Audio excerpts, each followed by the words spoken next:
Hi, Joni here. Will the US and Israel bomb Iran? That will be the topic of today's video. There has been quite a lot of talk recently about potential US and Israeli strikes on Iran, and a part of it is due to the US moving some B-2 bombers to Diego Garcia. The US has 20 B-2 bombers, and at least 6, maybe 7 of them are at Diego Garcia right now, which is in the Indian Ocean, and that means that up to 35% of all B-2 bombers the US has are based there right now. It's a lot. Diego Garcia is the perfect location if wanting to strike Iran. It's close enough to be able to strike Iran, but it's also far enough for it to be hard for Iran to retaliate there. B-2 bombers are also the only certified way to employ GBU-57 bunker blaster bombs, which is what the US could use to destroy Iran's deep underground nuclear facilities. By moving B-2 bombers there, the US is sending a big message to Iran. And this comes after decades of high tensions between Israel and Iran. Iran clearly wants to become a nuclear power, but the US and Israel are clearly not ready to let that happen. Tensions have been even higher after October 7, 2023. The situation is so tense that even France had a meeting on Iran recently. The French Foreign Minister Jean-Noël Barrot said that the window of opportunity for diplomacy with Tehran is very narrow.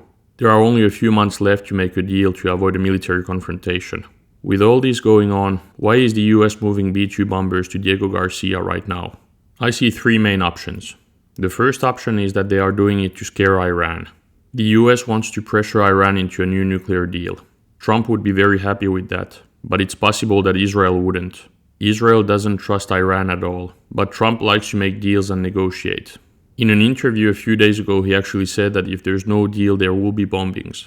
So it's a likely possibility that Trump is trying to pressure Iran and send a strong message to force them into some sort of deal. The second option is that the B-2s are there for military drills, and this option could be related to the first one. Military drills could help the US to prepare to potentially strike Iran, but also to send a message to Iran. Such drills could send a strong message. And finally, the third option, which is the one I will talk about more today, is that the B-2s are there because the US is preparing to strike Iran's nuclear program. As I'm filming this, nothing major has happened, and even if something big ends up happening, it could take months before it does. Everything is possible. For now, we don't know what's going on. We just know that the Pentagon is preparing for a wide range of possibilities. We know that up to 35% of US B-2 bombers are stationed at Diego Garcia, and we also know that 1 THAAD battery and 2 Patriot batteries have been moved from Asia to the Middle East. And we also know that some F-35 fighter jets have been moved to the Middle East. Some of these could be linked to the strikes on Houthis, but the 3 options are the most likely ones in my mind. And coming back to the third option, I've been quite convinced for a long time that Israel will end up striking Iran and destroying its nuclear program. I even did a presentation about it in high school as a senior, and that was almost 15 years ago. A lot has changed since then, and I would have been surprised to find out back then that it would take so long for Iran to become a nuclear power. And there are many reasons behind this delay, including past nuclear deals, but also Israeli sabotage operations. Over the years, Benjamin Netanyahu has claimed that he won't let Iran become a nuclear power, and that Israel sees this as an existential issue. And on top of that, Netanyahu has some other incentives to make a move. On a political and military level, the timing is quite good. Israel mobilized after October 7, 2023, and it has weakened Iran layer by layer since then. It has taken out or weakened 1 proxy at a time, and Iran is quite weak as a result. But on top of that, Netanyahu has some issues with the justice, and as long as he stays in power, he manages to avoid some of them. So for him, there are both political and military incentives to deal with Iran now, as it could be in Israel's interest now that it has mobilized and Iran is weak, but it's also in his interest because he gets to stay in power. Iran is in a weird situation. In a way, it's strong because it's the closest it's ever been to become a nuclear power, but at the same time, it's at its weakest. Its power depended a lot on its proxies, and these proxies are extremely weakened right now. Hamas and the Hezbollah can't do much to help Iran right now, and the Shia militias from Syria and Iraq cannot do much in Syria right now. On top of that, Israel did a striking campaign in Iran in October 2024.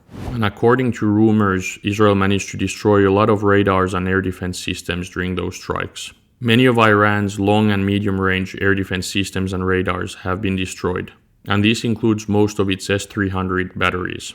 This would make it much harder for Iran to defend itself against new strikes. Iran also used quite a lot of ballistic missiles last year when striking Israel, which means that it has less ballistic missiles available now. And the very limited damage that Iran managed to do with its ballistic missiles also hurt its deterrence. It's also important to remember that Iran's air force is quite outdated and weak.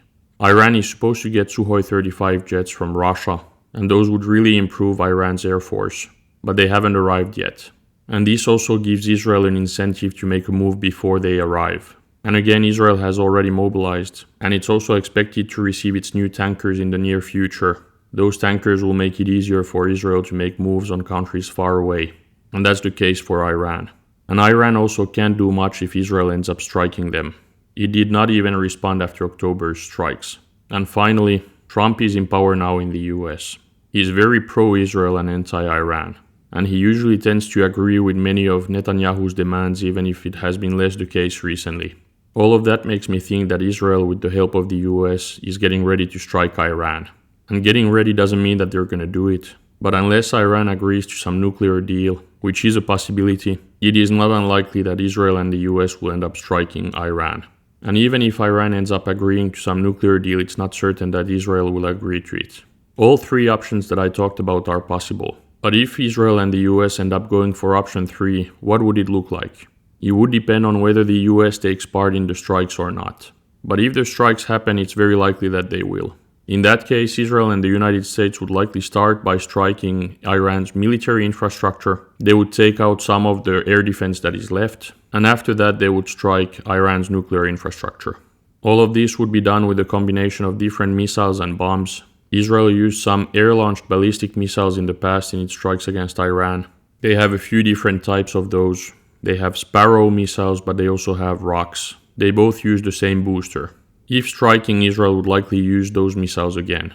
And a larger bombing campaign would include other types of missiles and bombs too. The US would likely use different types of cruise missiles, and it would likely use GBU-57AB bombs against nuclear infrastructure that is deep underground. All of this could be combined with cyber attacks and moves on the ground as well.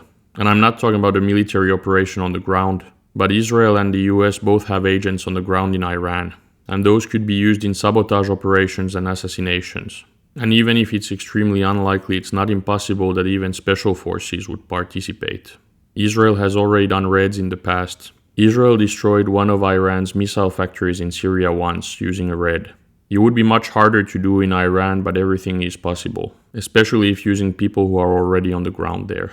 And again, I'm not saying that the bombing is going to happen. It's just one of the three options that I see. But if a bombing campaign happens, there will obviously be consequences. As I said, Iran is quite weakened right now, and because of that it's quite unlikely that it will start a full-scale war. Iran didn't even retaliate in October, but this type of operation would be so big that Iran would have to retaliate at least in some way. They could try to assassinate some people, or they could make some terrorist attacks somewhere. And of course they could try to hit US bases in the Middle East and Israel. They could do that with ballistic missiles, cruise missiles, or Shahed drones. And they could also try to make the Middle East more restless. It's also good to remember that such an attack on Iran could also destabilize the regime in place there. So everything is pretty much possible. An attack on Iran would also have consequences for Europe. Ukraine would be less in the news, and a larger share of weapons could end up somewhere else than in Ukraine. Oil prices and prices in general could also go up as a result of a bombing campaign on Iran. For China, all of this means less US equipment in Asia. And this happens at a time when China is putting more and more pressure on Taiwan, so it could help China on that. We will see how all of this develops, and again, as I'm filming this, nothing has happened yet. The Pentagon is preparing for a wide range of outcomes, and that includes strikes on Iran's nuclear facilities.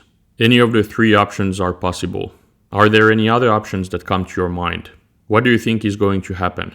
Write your thoughts in the comments. Well, that was it for today's video. I hope that you liked it. If you did, please like and subscribe, and see you in the next video. Thank you.